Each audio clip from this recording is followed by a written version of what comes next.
He built an empire out of logic, and nearly lost everything to a woman who washed his children in a barrel. The morning sun was gentle, casting golden rays over the rolling vineyards of Napa Valley. But behind the Carter estate, in the shadow of wealth and modern architecture, an old metal barrel steamed quietly in the garden. Jessica Monroe, 26, knelt beside it, sleeves rolled up to her elbows, damp curls clinging to her forehead. Her hands, calloused but tender, poured warm water over Max and Miles, two curly-haired, chubby-cheeked 18-month-old boys who giggled at every splash. The barrel was an old wine tub, repurposed with love, scrubbed clean the night before when the pipes had gone dry again. Jessica hummed a lullaby.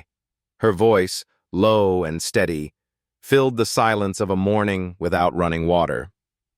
The Carter estate was without plumbing not because of neglect, but because of a legal battle, a land rights dispute that had cut off utilities to a swath of properties near the edge of the valley.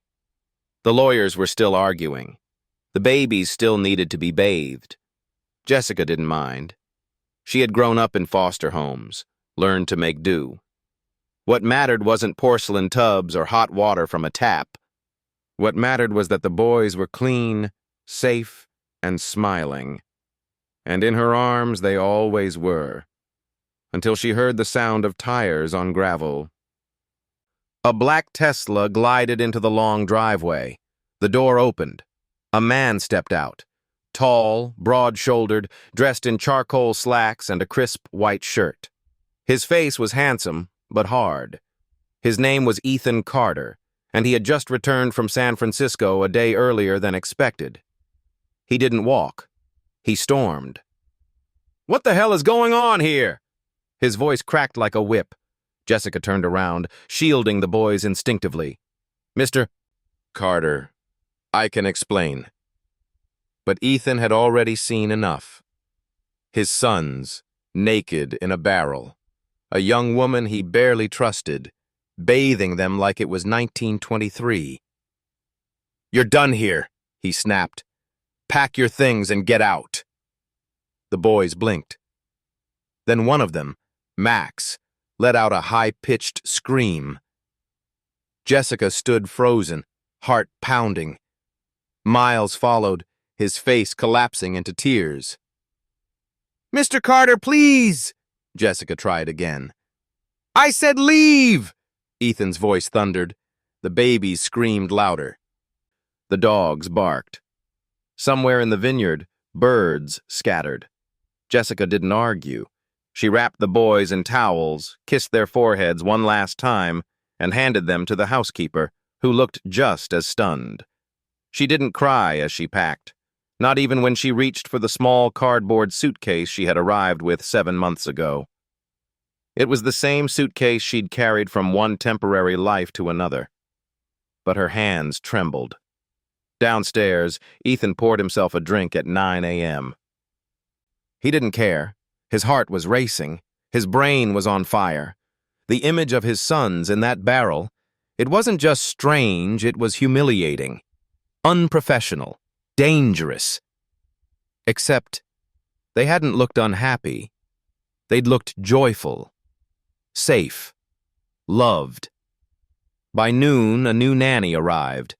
She wore designer loafers and had degrees in child development. She brought her own snacks and toys. Ethan paid her twice Jessica's rate. The boys screamed when she walked in. By 4 p.m., she quit. A second nanny arrived the next day. She lasted 3 hours. A third never made it up the driveway.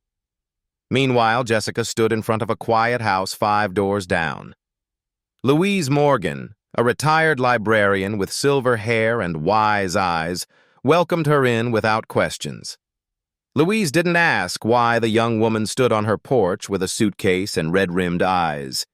She simply said, "You can stay as long as you need." Inside, Jessica curled up on the couch, heartbroken but proud. She hadn't done anything wrong. She had used what she had to protect what mattered. But what hurt most wasn't losing the job. It was the way Max and Miles had cried, the way they reached for her as she walked away. She had been their safe place, and now she was gone. That night, Ethan stood at the nursery door. He didn't sleep. Neither did his sons. They wailed until their throats were raw. He didn't pick them up. He didn't know how. His wife had died 17 months ago. Since then, he had focused on building his company, leaving the care to others. Jessica had been convenient, sweet with the boys, quiet. He had never really seen her until she was gone. And now, the house felt colder than ever. The house 5 doors down from the Carter estate sat quietly at the edge of the vineyard, its porch sagging slightly from time and weather. There were no security cameras, no polished stone fountains, no manicured hedges, just a wooden wind chime and a rocking chair that creaked whenever the wind swept in from the valley. Jessica Monroe stood there on the porch with her cardboard suitcase, the same one she'd carried through foster homes in Sacramento, through a cousin's cluttered trailer in Stockton, through the bus terminals of San Jose. She had mended it with duct tape and prayer, and somehow it had lasted longer than most of the people in her life. She didn't knock. The door opened anyway. Louise Morgan appeared in the doorway with a soft cardigan draped over her shoulders, a steaming mug of chamomile in her hand. She was in her early 70s, face etched with gentle lines like the folds of well-worn pages in a favorite novel. A widow, a keeper of silence. She looked at Jessica with eyes that didn't ask questions. "You're welcome to stay," she said simply. "No questions now. Tea first." Jessica nodded. Her throat burned with unspoken words. Inside, Louise's home smelled like lavender and books. The couch was soft, the fireplace cold but comforting. There were pictures of her late husband on the mantel, a Navy man, it seemed, and on the kitchen wall hung framed cross-stitches with words like "begin again" and "grace, not perfection." Jessica sat without speaking, cradling her tea. Her hands trembled around the warm mug. "I didn't hurt them," she whispered after a long silence. Louise didn't flinch. "I never thought you did." Jessica's eyes welled up. I couldn't let them go unwashed. The water was off again. The lawyer said it'd be fixed last week. I used the old wine tub. I boiled the water. I tested it. I held their heads the whole time. I loved them." Louise reached out and gently placed her hand over Jessica's. "I know."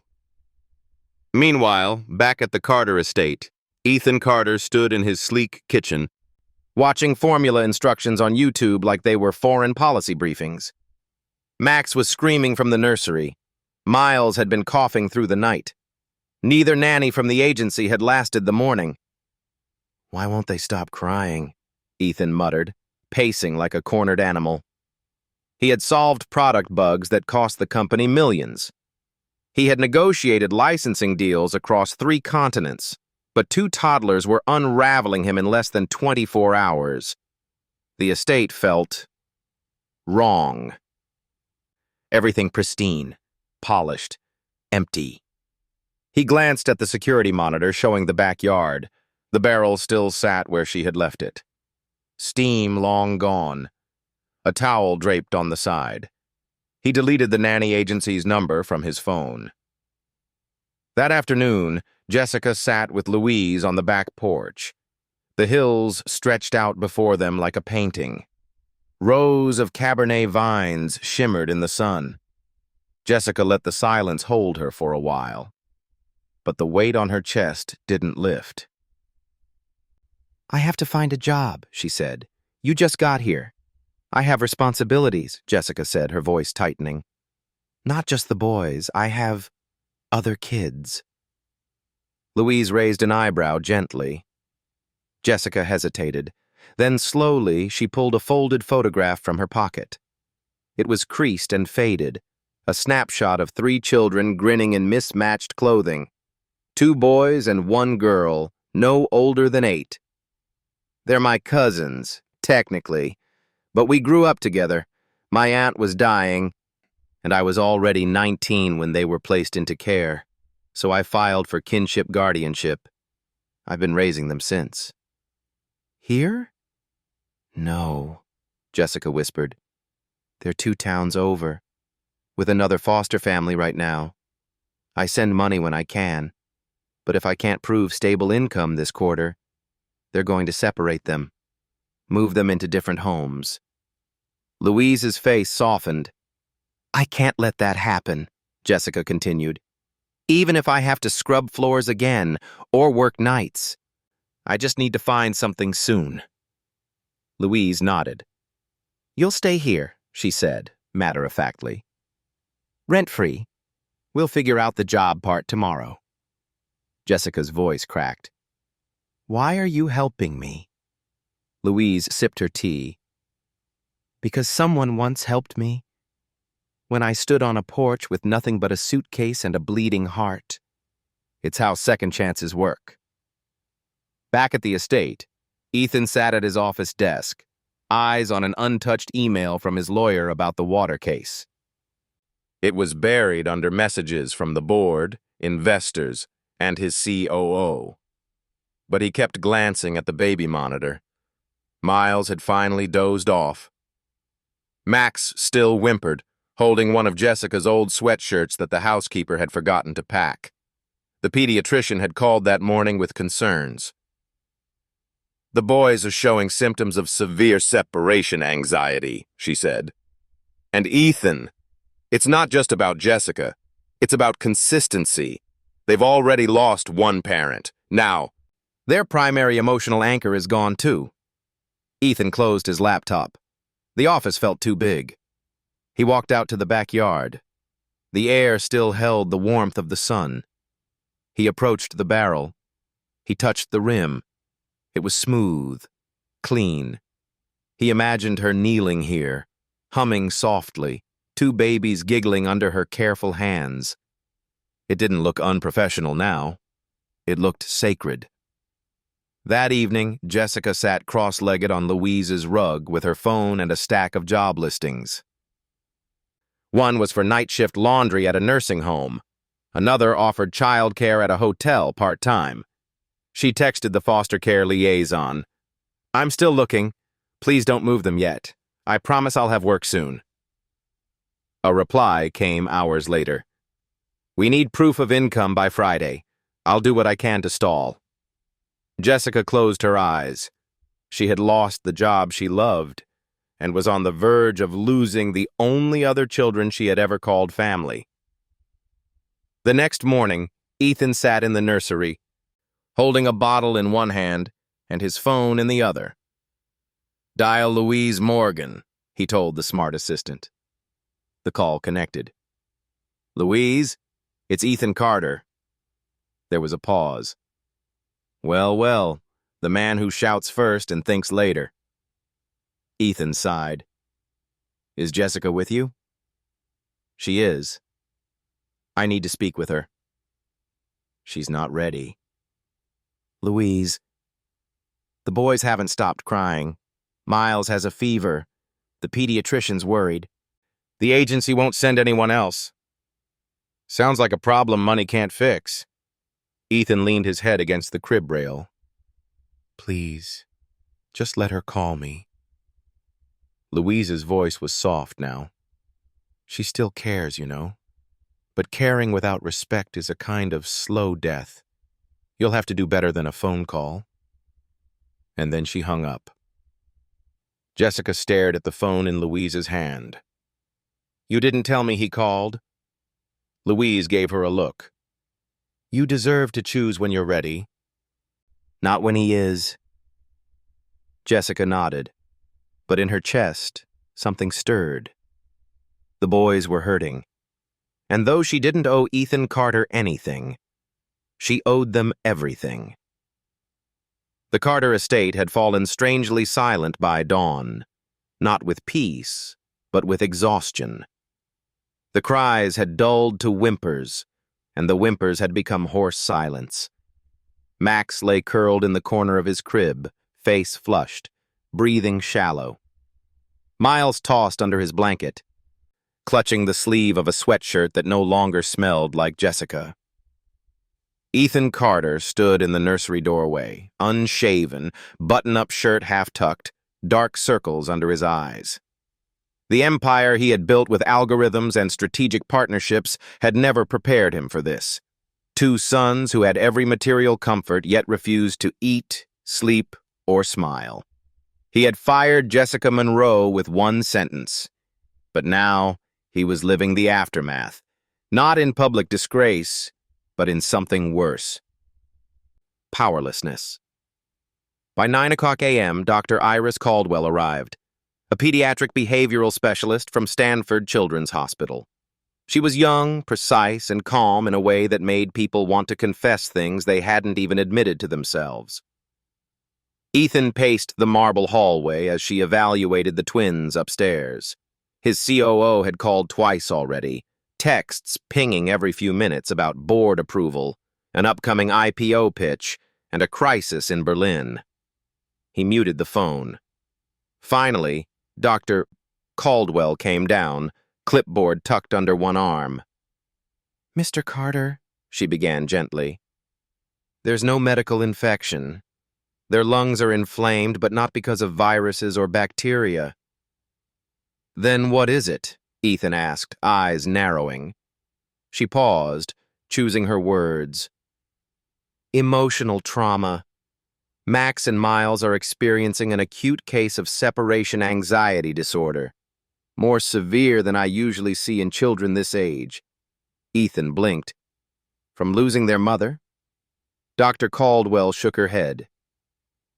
"That trauma is a layer, yes, but what's triggered this current episode is the sudden loss of their emotional anchor, the woman who provided daily consistency, affection, and safety. You mentioned firing their nanny. Jessica?" His throat tightened. "I thought she crossed a line." "Did she hurt them?" "No, but she bathed them in a wine barrel in the garden. The optics were—" "Mr. Carter," Dr. Caldwell cut in, her voice firm. "Children don't care about optics.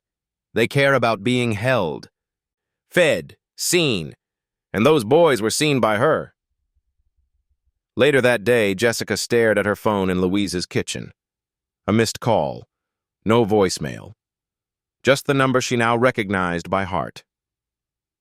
She didn't return it. Instead, she opened the email from the foster care caseworker. "Deadline remains Friday. We'll need a signed employment verification form or proof of income. Otherwise, the children will be reassigned to separate homes for expedited placement." Her hands shook. The tea kettle screamed on the stove. Louise turned it off with a sigh. "You don't have to be strong all the time, you know," Louise said softly. Jessica looked up. "They're all I have left. They're not just kids I took in. They're the only family I've ever had that felt like mine." Louise sat beside her. "Then it's time to do what mothers do. Fight." At the Carter estate, things were unraveling faster than Ethan could control. The second pediatric nurse called out. The housekeeper had packed up after being screamed at by Max. Miles now refused food unless it came in Jessica's color-coded sippy cup, and that was still sitting unwashed in the kitchen sink. By evening, Ethan sat on the nursery floor, suit jacket discarded, feeding Miles applesauce with a spoon he'd sanitized 3 times. The boy took one bite and burst into tears. Ethan held the spoon midair. He didn't know what he was doing wrong. "Hey," he whispered, barely recognizing his own voice. "I'm here. I'm trying, little guy, I'm trying." Miles cried harder. Ethan lowered the spoon. He pressed his forehead to the side of the crib, something cracking inside his chest. That night, Jessica walked the vineyard trail behind Louise's house alone. The stars blinked softly overhead, and the soil beneath her shoes reminded her of afternoons chasing her cousins between rows of tomato vines outside Modesto, long before foster care and court forms.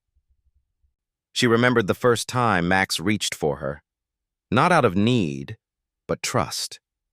She remembered the time Miles fell asleep in her arms during a thunderstorm, tiny fingers curled in her hoodie. She didn't just love them, they were hers. And now they were hurting, not because she had left, but because she hadn't fought to stay. The next morning, Ethan sat in the waiting room at the pediatric ward. Miles had spiked a fever overnight, and Max's cough had worsened. Dr. Caldwell appeared again, her face grave. "They're not responding to medication," she said, "because this isn't purely medical. Children their age regulate through emotional co-regulation. They borrow calm from the adults they attach to. Without that, their bodies don't rest. Their brains don't reset. Their immune systems drop." Ethan's voice was rough. "What do I do?" "Bring her back," Dr. Caldwell said. He hesitated. "Even if she doesn't want to come back?" She looked at him. "Then beg." Jessica was about to head out for a hotel housekeeping interview when she saw the black Tesla parked in Louise's driveway. She froze. Ethan stood by the porch, holding a small stuffed elephant and a letter in his hand. He looked tired. Not in the way CEOs look after back-to-back meetings, but the way parents look when they haven't slept and don't know how to fix what they've broken. Jessica walked out slowly, keeping distance. "Hi," Ethan said. "I know I'm probably the last person you want to see." She folded her arms. "I fired you like you were replaceable," he said. "I didn't ask. I didn't listen. I just reacted. I thought I was protecting my kids from judgment, but I was really just protecting my pride." Jessica stayed silent. He held out the letter. "This is a temporary legal authorization. If you agree, it gives you shared custody rights while you're caring for Max and Miles. Not as an employee. As a legal guardian." Jessica's eyes widened. "It's not a trap," Ethan said. "I had the lawyer draw it up this morning. I didn't come here to ask you to work for me. I came here to ask you to help them survive." For a moment, Jessica looked at the letter, then at the elephant in his hand. It was Max's favorite toy. She had sewn the ear back on 2 months ago. She took the letter, not out of forgiveness, not yet, but out of love for them. At the hospital, Jessica stepped into the pediatric room. Max's eyes fluttered open. He stared at her. His lower lip trembled. And then, without warning, both boys screamed, not in distress, but in overwhelming relief. Jessica rushed forward and they reached out, arms shaking, sobs bursting through their tiny chests. Ethan watched from the door. She didn't say anything to him.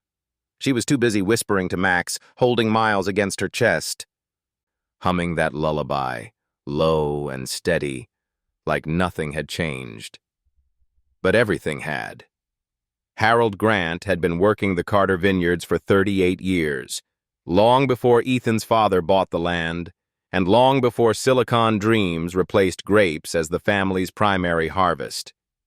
He'd seen 3 generations of Carters try and fail to understand that land only yields to those who know how to listen. On the morning after Jessica's return to the hospital, Harold found Ethan sitting on a garden bench beneath the old olive tree. The sun was still soft. The dew hadn't lifted yet, but Ethan looked like he hadn't slept in days. "Thought I'd find you here," Harold said, wiping his hands on his jeans, his voice deep and slow, like warm earth. "You look like you just lost a war." Ethan didn't answer. "You did, didn't you?" Harold sat down beside him, not waiting for an invitation. Ethan stared straight ahead, eyes dark and empty. They wouldn't eat, wouldn't sleep. The doctor said it wasn't illness, it was grief. Harold nodded. Babies grieve too. Just 'cause they're small doesn't mean their hearts are. I fired her over a barrel, Ethan said bitterly, because I was worried what the neighbors might say, or what the board might think. I didn't even ask her why the water was out. Harold leaned back, letting out a low whistle. You remember when you were 8 and your daddy cut the plumbing budget for the year? Your mama bathed you out here, right by the back tap with a garden hose. That was the year she taught you to whistle. Ethan's jaw tightened. I forgot. No, you didn't forget, Harold corrected. You just stopped looking back. That's the curse of men who build too fast. They forget the dirt that made them. Silence stretched between them. The leaves rustled in the breeze. Jessica didn't put those boys in that tub because she's careless, Harold said, voice gentler now. She did it because she's the only one in this place who loves them like they're her own. I thought love looked like nannies with degrees, certifications, polished backgrounds. That's not love. That's a resume. Love looks like calloused hands and a barrel full of warm water when the pipes go dry. You're a smart man, Ethan, but you've been trying to solve fatherhood like a business pitch. Ethan dropped his head into his hands. I don't know how to be a dad, Harold, he whispered. Not without her. Not without June. Harold's eyes softened at the name of Ethan's late wife. She believed in you, even when you didn't.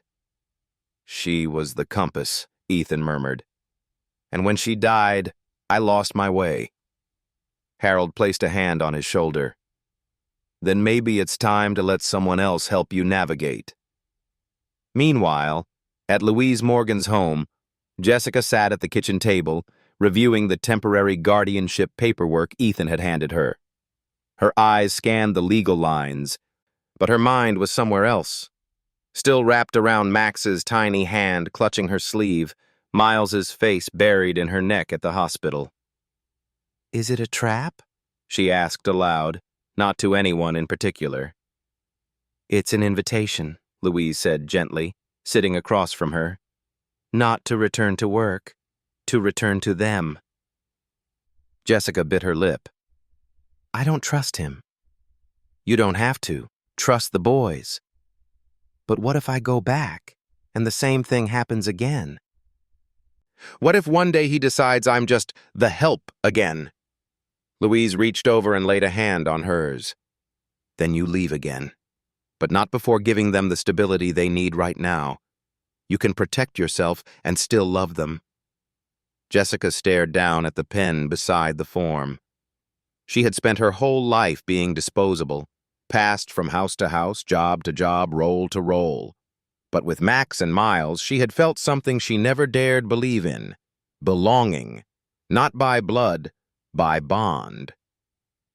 That afternoon, Ethan returned to the hospital with fresh clothes for the twins and a question lodged in his throat.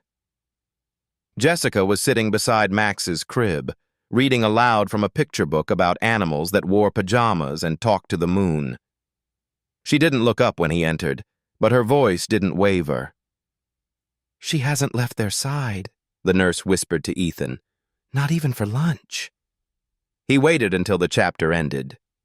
Jessica stood slowly and walked over, closing the door behind her so the twins could rest. He took a breath. I want to offer you something else. Not a job, a home, not as an employee, as a co-parent. Legally, emotionally, practically, whatever way they need you. Jessica blinked. Ethan looked down. I built walls after June died. Told myself no one could love the boys the way she did, but I was wrong. Jessica's voice was low.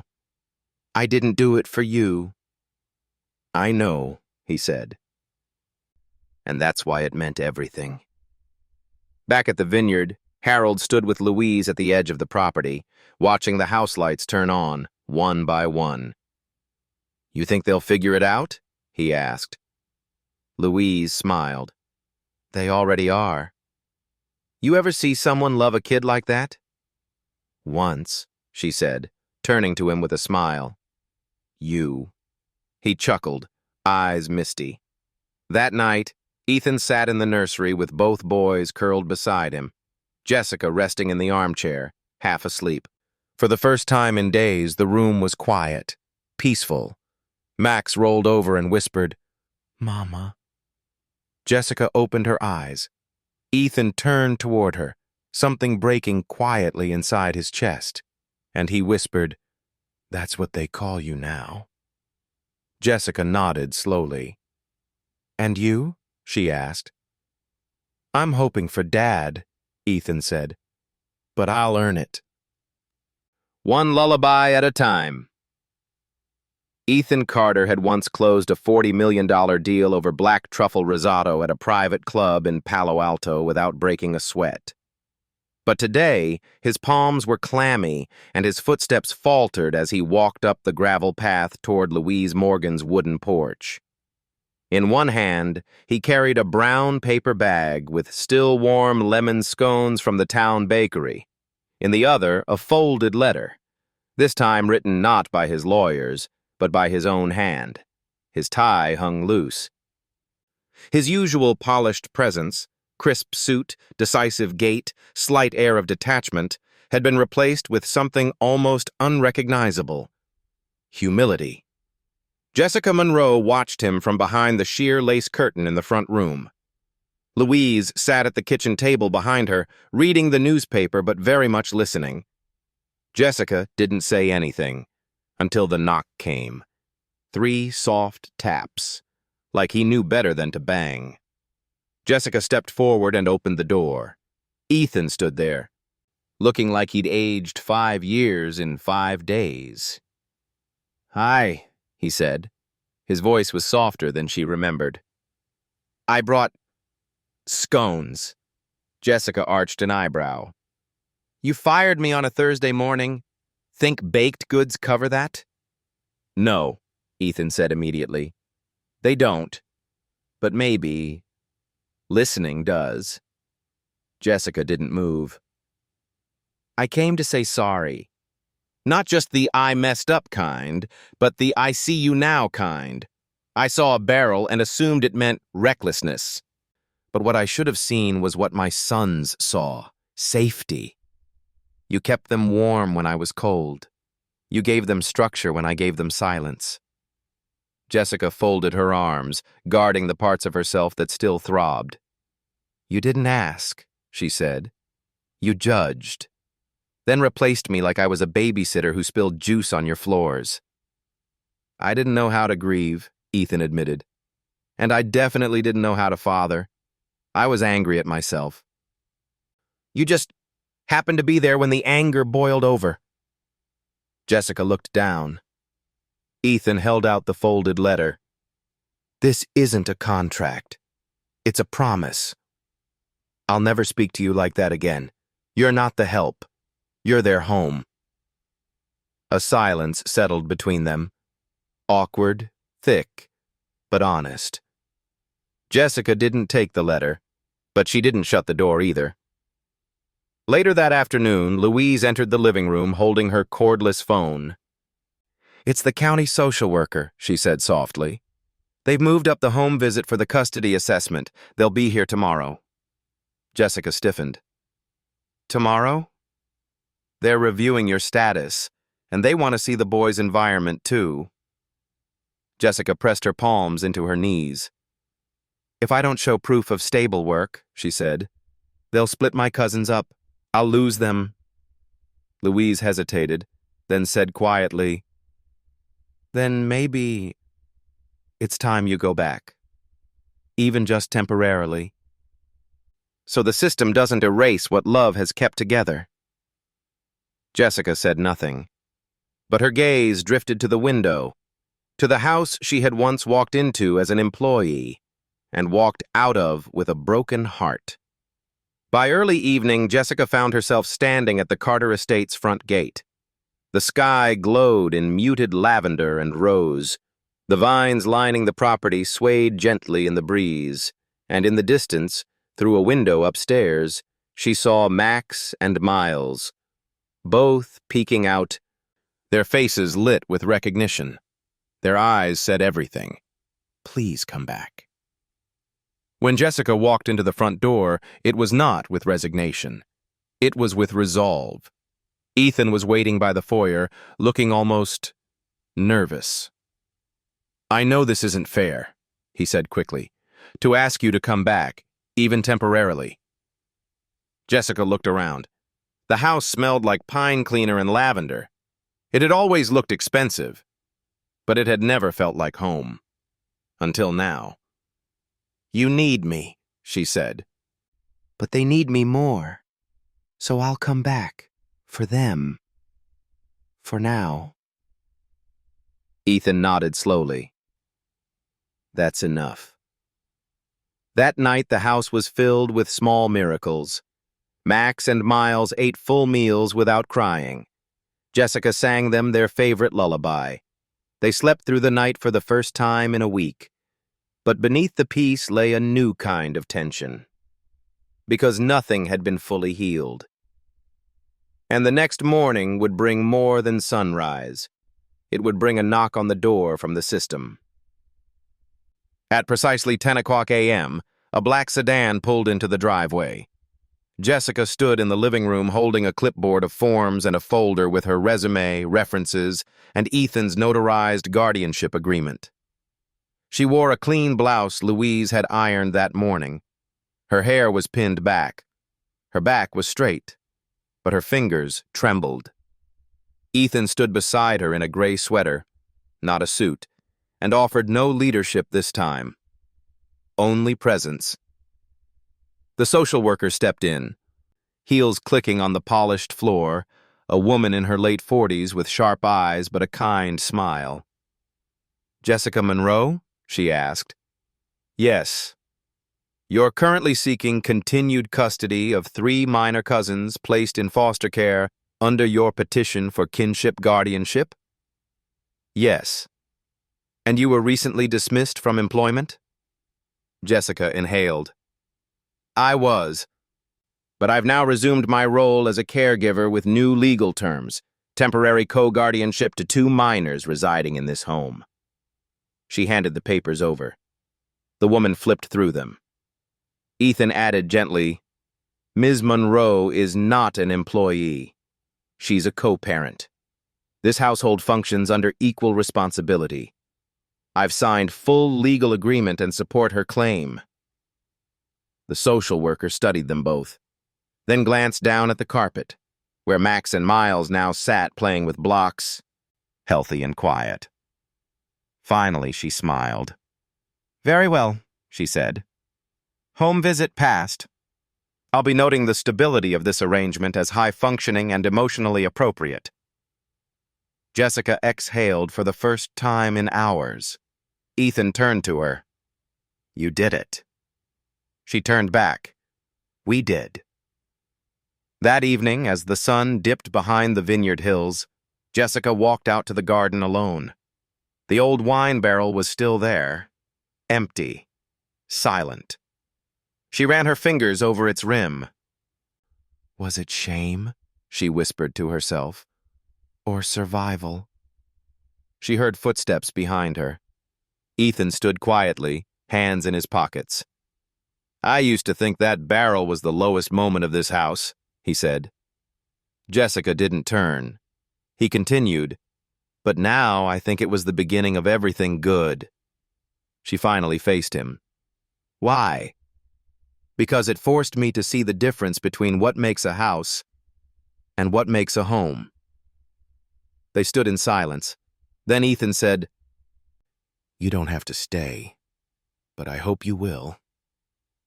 Jessica didn't answer, but this time she didn't walk away. The nurse at the pediatric ward did a double-take when she saw Jessica Monroe step through the glass doors. She wasn't in scrubs or hospital blues, just a simple soft pink sweater and faded jeans. But her presence lit the hallway like something sacred had returned. Room 314? The nurse said instantly, her eyes softening. They haven't smiled in days. Jessica gave a gentle nod, gripping the strap of her canvas tote a little tighter. Inside it were 2 handmade plush toys, a bottle of lavender baby lotion, and a paperback copy of Goodnight Moon with the corners curled from too many readings. She took the elevator alone.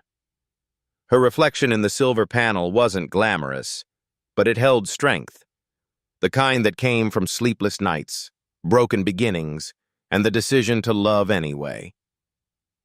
As the doors slid open on the 3rd floor, the world fell still. Room 314. Ethan stood by the window, his silhouette backlit by pale morning light. He wore no tie today, no boardroom armor, just a gray pullover and tired eyes. Max and Miles lay curled in their beds, small forms barely visible under the soft blankets. Monitors beeped in slow, steady rhythms. But there was no music in the air, no laughter.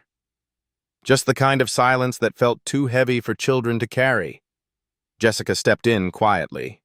At the sound of her footfall, Max stirred. Then Miles blinked open, and in that instant, the air broke. Jess!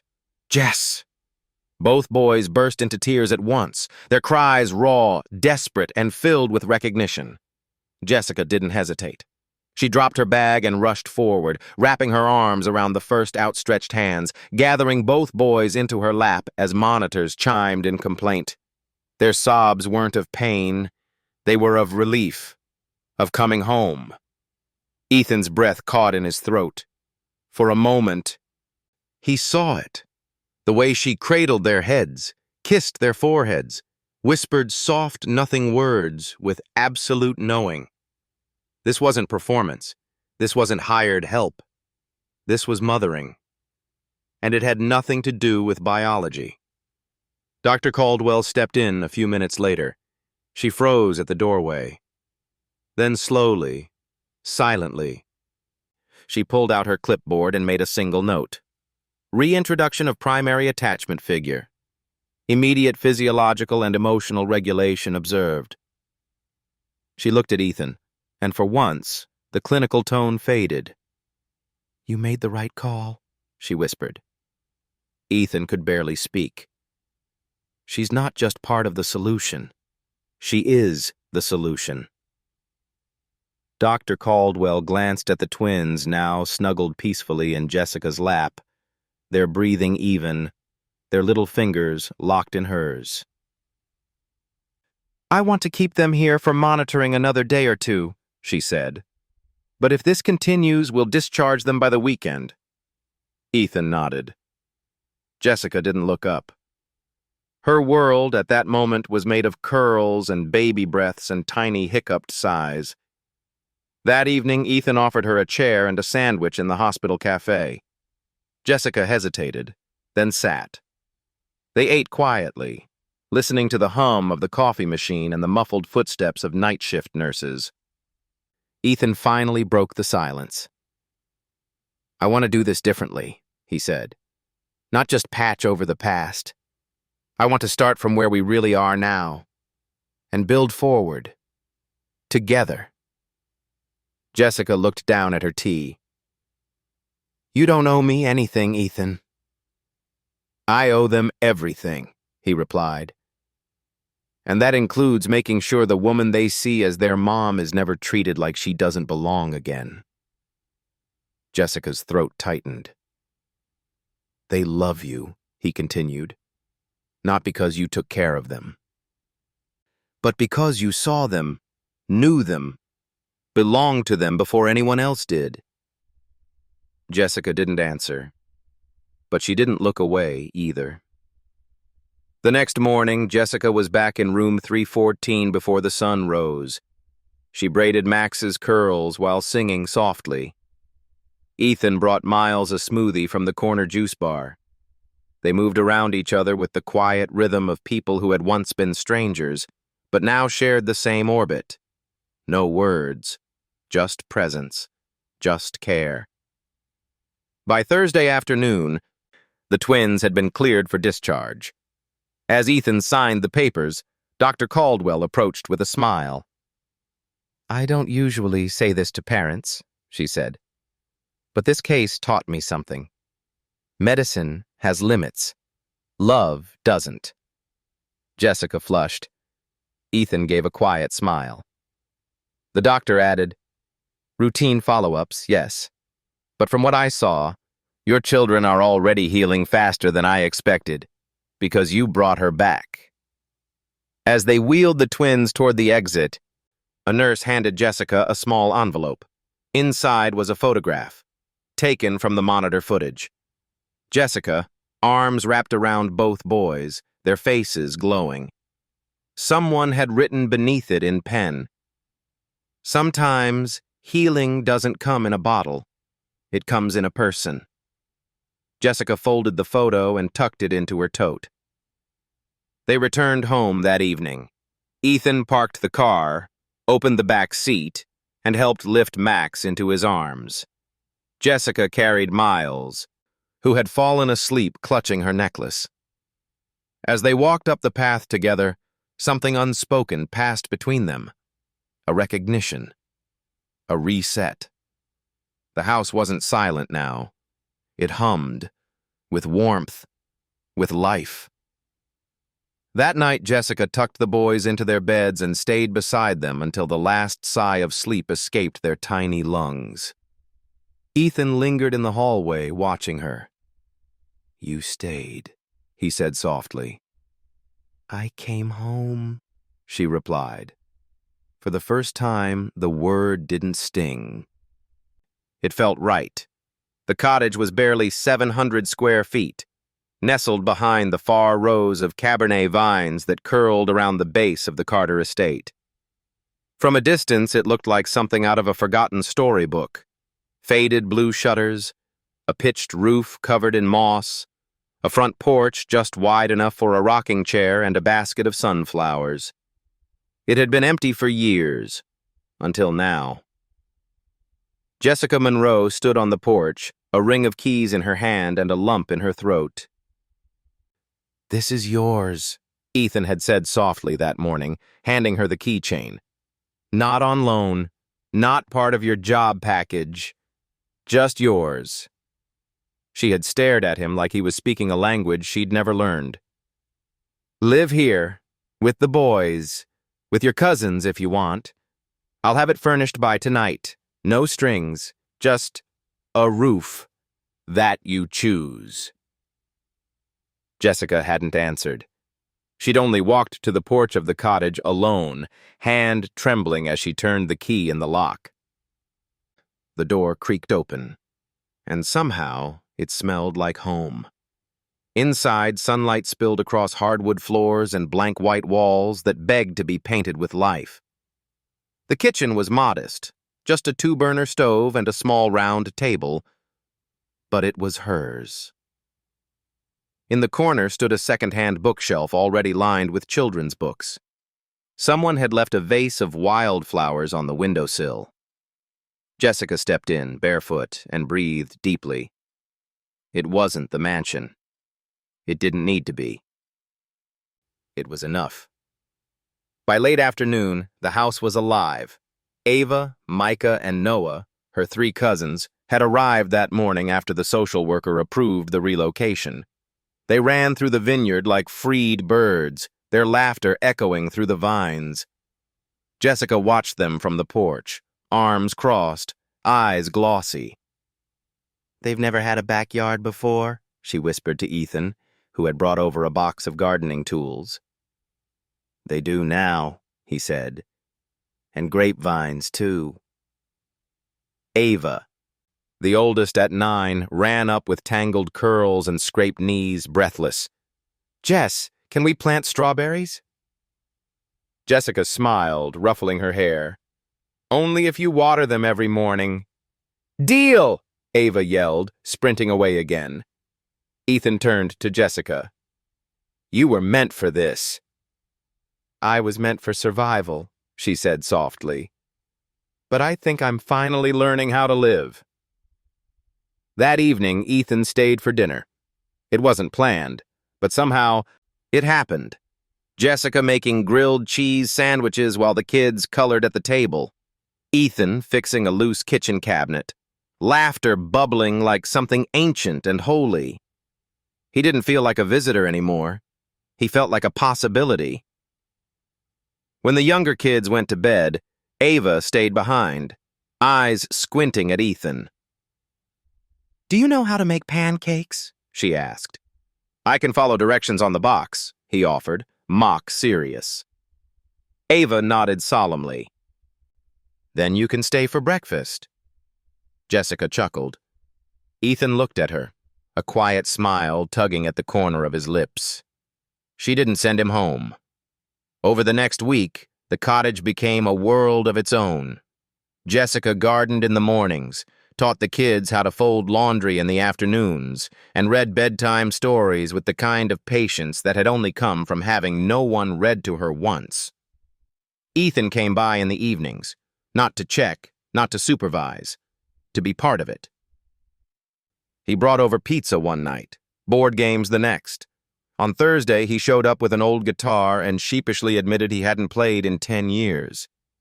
Jessica tuned it and handed it back. "Play something." He strummed a soft, halting lullaby. Ava leaned against the doorframe, whispering, "I think he's in love with you." Jessica's face went pink. "Bedtime, Ava." The next morning, Ava woke up with a fever. By noon, she was flushed, shivering, and unable to keep anything down. Jessica panicked. This wasn't just sniffles. This was hospital level. She reached for her phone, hands shaking. And before she could even dial, Ethan's name popped up. "Ethan. Need anything?" She texted back, "It's Ava. We're heading to ER." The reply was immediate. "I'm coming. Don't wait." At the emergency room, Jessica held Ava in her lap, rocking her slowly while a nurse inserted an IV. Ethan arrived minutes later, carrying juice boxes and a change of clothes. He didn't ask permission. He just moved. Talked to the nurses, got her charts, sat beside Jessica with the calm of someone who wasn't going anywhere. That night, Jessica dozed in the corner chair, wrapped in Ethan's coat, while he stayed awake, sitting at Ava's bedside, whispering stories about astronauts and stargazing. He didn't sleep. He didn't flinch. He stayed. By dawn, Ava's fever broke. When the nurse checked her vitals, the little girl opened one eye and croaked, "Can you make pancakes now?" Ethan laughed. "Only if you help." They returned to the cottage the next day, and something shifted. Jessica looked at Ethan differently now, not as a man making amends, but as someone becoming something real. She watched him tie Micah's shoes, teach Noah how to reset a toaster breaker, sing softly when Max cried in his sleep. He wasn't trying. He was being. Present. Consistent. One afternoon, Jessica found a small package on the porch. Inside was a delicate silver bracelet engraved with 5 tiny initials. M. M. A. N. J. Attached was a note in Ethan's handwriting. "For the family I didn't expect, and now never want to lose." She held the bracelet for a long time, then slid it onto her wrist. That night, as the kids drifted off, Jessica sat beside Ethan on the porch. The vineyard stretched into darkness, moonlight casting soft silver across the fields. Ethan broke the silence. "I thought love had to be earned, or deserved, that I couldn't have it again." Jessica stared out at the vines. "I thought love was temporary, something you survived between goodbyes." He looked at her. "But now?" She turned to face him. "I think love might be ordinary, quiet, the way you show up again and again." Ethan's voice caught. Does that mean I can keep showing up? Jessica smiled. Only if you bring pancakes. Love never arrived with grand declarations at the cottage. It came in smaller ways, soft, unannounced, and all the more powerful for it. Jessica first noticed it when Ethan began fixing the crooked cabinet door in the kitchen, not with flair or dramatics, but with quiet concentration and a pencil tucked behind his ear. "You don't have to do that," she'd said, arms crossed. He looked up. "I know." He kept working. Then came the mornings when he'd show up with Micah's favorite cereal, the off-brand kind with the cartoon moose on the box that only one grocery store carried. Then he started labeling lunchboxes, and folding tiny socks, and mending a torn page in Where the Wild Things Are like it was a contract. Love, Jessica realized, wasn't the thunderstorm. It was the lamp someone left on when they knew you'd be home late. One Sunday morning, Max wandered into the kitchen with a toothy grin. He held out a finger smeared with blue frosting. "Cake," he said proudly. Jessica blinked. "What cake?" Miles followed behind, chocolate on his chin. Ava appeared next, sheepish. Ethan stood in the corner, arms behind his back. Jessica narrowed her eyes. "What did you do?" He revealed a slightly lopsided birthday cake with plastic dinosaurs on top and uneven piping that read, "Happy unbirthday, Miles." "We missed it last month," he explained. "Figured we'd celebrate late. Or early. Doesn't matter. Just matters that he knows we remember." Jessica's chest tightened, not because it was perfect, but because it wasn't. And yet, it meant everything. Later that day, she found Ethan sitting in the living room, Ava curled beside him on the couch, showing him how to play a simple tune on her toy keyboard. Jessica leaned against the doorway and watched. He wasn't trying to impress. He was just showing up. Again, and again, and again. That evening, as the kids slept, Ethan stepped outside to find Jessica sitting on the porch swing with a warm blanket over her lap and a notebook in hand. He sat beside her. "I never see you write," he said. "I don't usually," she replied. "But tonight, I needed to get something out." "Want to share?" She hesitated, then passed him the notebook. He read aloud. "I thought love had to scream to be heard. Turns out, it just has to whisper, in the way someone waits by the door, or folds a blanket just right, or shows up, especially when you never ask them to." He looked up, voice thick. "That's beautiful." She smiled. "It's yours, all of it." The next day, while folding laundry, Ava looked up and asked, "Can I call you Mom now?" Jessica froze. Tears welled in her eyes. "You don't have to," she whispered. "I want to," Ava said firmly. "You're the only one who's ever felt like a mom to me." Jessica nodded slowly. "Then, yes." Noah and Micah chimed in, giggling. "Mommy Jess!" Across the room, Max and Miles were stacking blocks. Max looked over and asked, "Is he Dad?" Everyone paused. Ethan, stunned, looked to Jessica. She met his gaze. Then gently said to the boys, "What do you think?" Miles toddled over and hugged Ethan's leg. "Dad." And just like that, a name became a truth. That night, Louise visited the cottage with a wrapped box and a knowing smile. "I figured it was time," she said. Jessica opened the small package to find a delicate gold ring with an oval turquoise stone. "It belonged to my mother," Louise explained. "I wore it when I finally stopped surviving and started living. I want you to have it. No pressure, just when you're ready to love again." Jessica ran her thumb over the smooth stone. Something in her heart shifted. A few days later, the sun dipped behind the hills, casting warm amber across the vineyard. Ethan stood outside the cottage, guitar slung over his shoulder, a small note in his back pocket. Jessica opened the door and stepped onto the porch. "Hey," she said. "Hey," he replied. She sat on the swing. He joined her, the guitar resting between them. He didn't sing, didn't play, just held it in silence. Until finally, he reached into his pocket and pulled out the note. "I didn't buy a ring," he said. "I didn't plan a speech. I just wrote this down because I needed to say it right." Jessica unfolded the paper. In his neat engineer handwriting, it read, "I don't want to own you. I don't want to rescue you. I just want to stand beside you as we raise this family, as we build this life. If you'll let me." Her eyes brimmed. She looked up. "Is this a proposal?"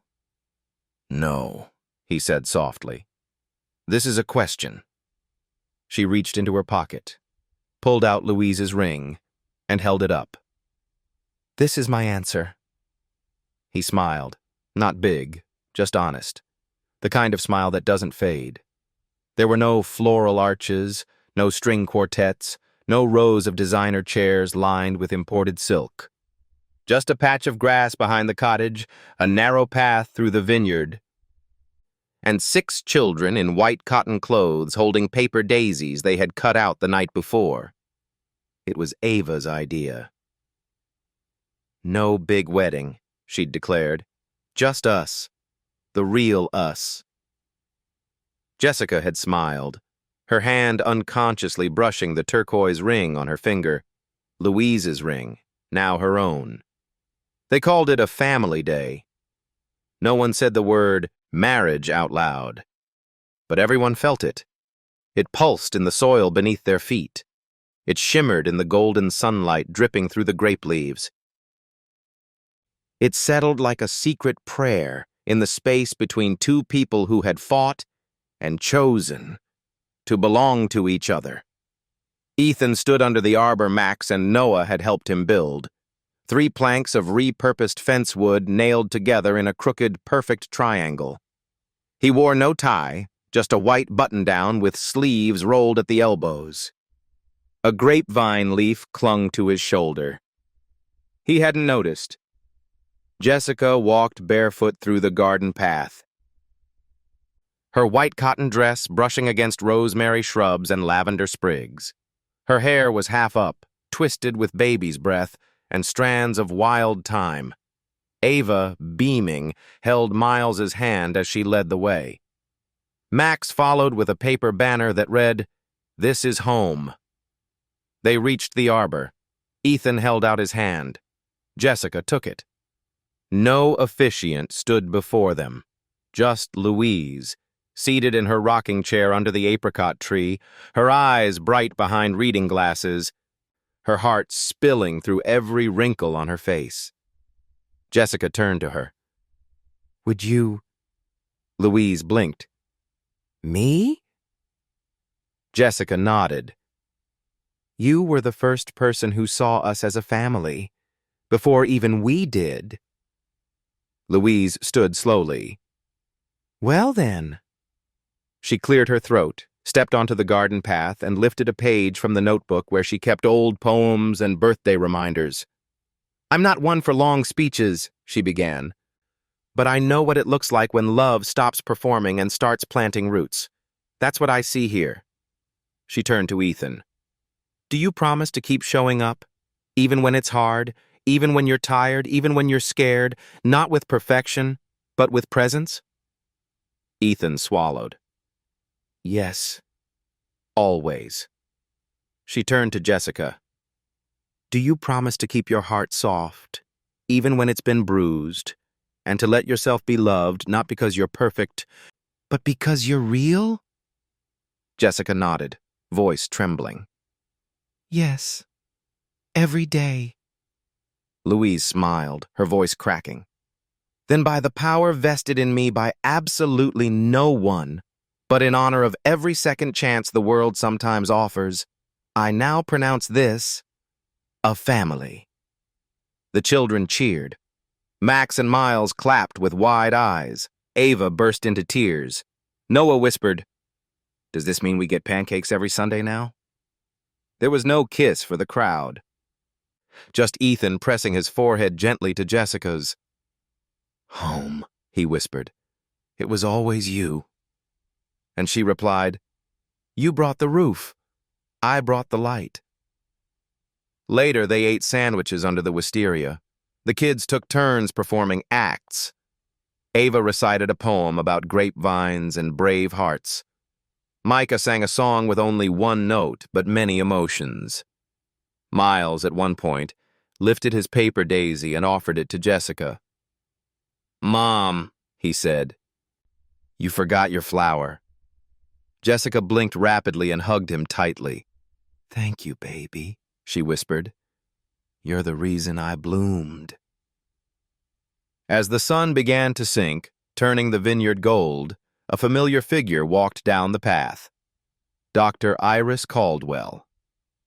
Ethan stood, surprised. "I didn't know you were—" "I got an invitation," she said, holding up a crayon-scrawled note signed by Ava. Jessica laughed. "That girl."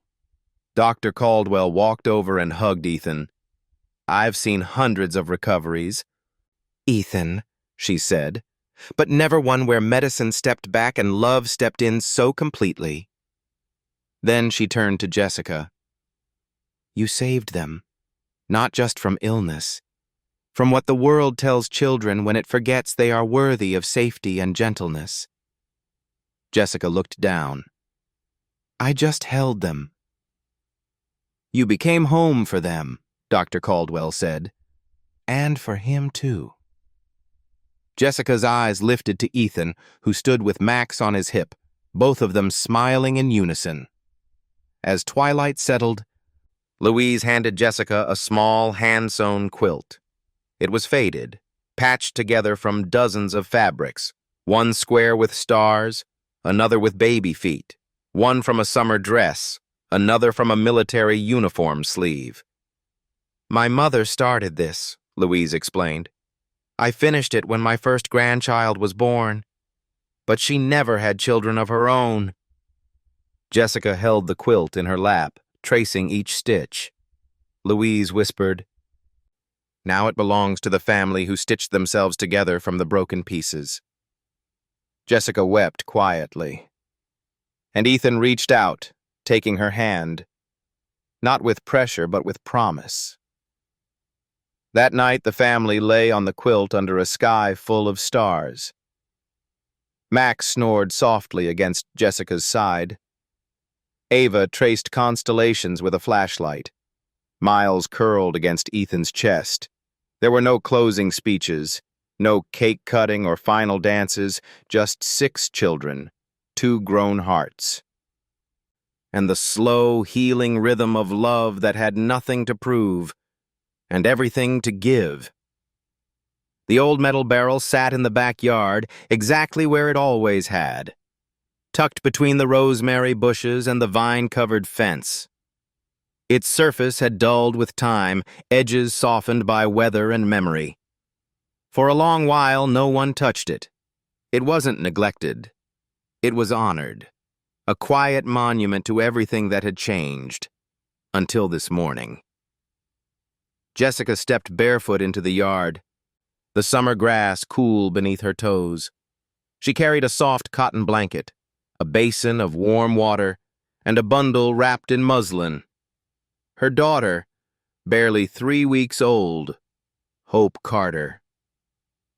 Ethan followed close behind, holding a towel and a small bottle of lavender soap. He didn't say anything, just watched her, reverently, as she knelt beside the old wine barrel. Jessica unfolded the blanket. Hope blinked in the dappled light, her tiny mouth opening in a soft yawn. "She has your eyes," Ethan murmured. Jessica smiled. "And your stubborn chin." Poor girl. Jessica laughed, low and warm. Then, with practiced tenderness, she dipped her hand into the water, tested the temperature, and cradled Hope into her arms. She won't remember this, Ethan said. No, Jessica whispered. But I will. And slowly, gently, she lowered their daughter into the same barrel where she had once bathed Max and Miles. The very act that had gotten her fired, misunderstood, judged. Back then, it had been a symbol of poverty, a stain of shame. Now it was sacred, a place where new beginnings were born. The other children gathered on the porch, Ava, Micah, Noah, Max, and Miles, each holding something, a towel, a flower, a lullaby hummed under their breath. Ava whispered to the others, "This is how we name her right." "Hope," Noah said softly. "Hope in a barrel," Miles added. Jessica smiled as the water kissed her daughter's skin. Not a single bubble of protest, not a single cry, just stillness, peace. "I love you," Jessica whispered. Not just to the baby, to the moment, the journey, the full circle. Later that afternoon, Jessica stood by the cottage window, watching the kids run through the grapevines while Hope slept curled against her chest. Ethan walked in quietly, 2 cups of tea in his hands. He handed her one and kissed her temple. "You okay?" Jessica nodded. "Better than okay." He looked at her, eyes full of something deeper than affection. "Thank you," he said. "For what?" "For staying, for choosing us, for turning what was broken into something beautiful." She looked down at Hope, then out to the vineyard where Max and Miles were playing tag with Noah. "You built the house," she said. "You made it home." That evening they gathered around the garden table for dinner. The long wooden one Ethan had built himself over the past few weekends, its legs slightly uneven, its surface full of scratches and drawings from little hands. Louise sat at the head, holding Hope, rocking gently as the stars came out one by one. "This baby," she said, "will grow up never knowing what it means to be alone." Jessica smiled. "Because of all of you." Ava raised her cup of lemonade. "To family." "To pancakes on Sundays," Micah added. "To bedtime songs," shouted Max. "To warm water," Miles whispered. "And barrels that don't mean shame." Everyone laughed. Everyone paused. Because somehow, that last one said it all. That night, Jessica placed the photograph, the one Dr. Caldwell had given her, on the mantel. She added another beneath it. Ethan cradling Hope in his arms, barefoot in the garden, sun behind him like a crown of light. Beneath it, she wrote in pen, "Home isn't a place. It's who you choose to come back to." 10 years later, Hope Carter stood in front of her 3rd-grade class, holding up a drawing of a barrel surrounded by vines, with 7 people smiling inside it. Her teacher squinted. "What's this, sweetheart?" Hope beamed. "That's my family.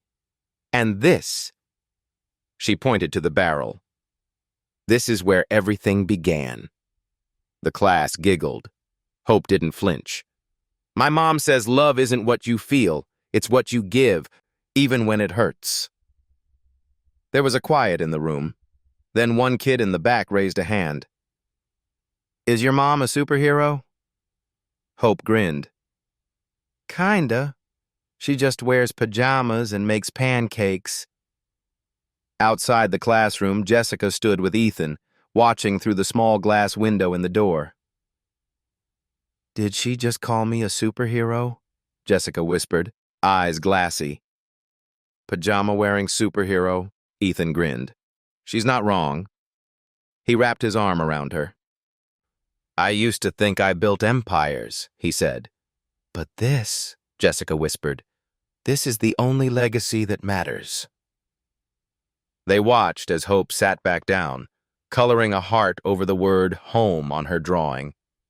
And in that single stroke, Jessica knew. They hadn't just healed the past. They'd rewritten it. Together. Thank you for staying with us until the very end of this story. If you're still here, maybe you believe what we believe too, that love doesn't have to be loud, it just has to show up. A rusty old barrel, a misunderstood girl, a man who lost his way, and 6 children who simply needed to be loved the right way. Together, they built a home. If this story touched you, we'd love for you to subscribe and join us for more quiet, healing journeys like this one. Every time you stay until the end, we know we've told a story that mattered. We'll see you in the next one. From our heart to yours.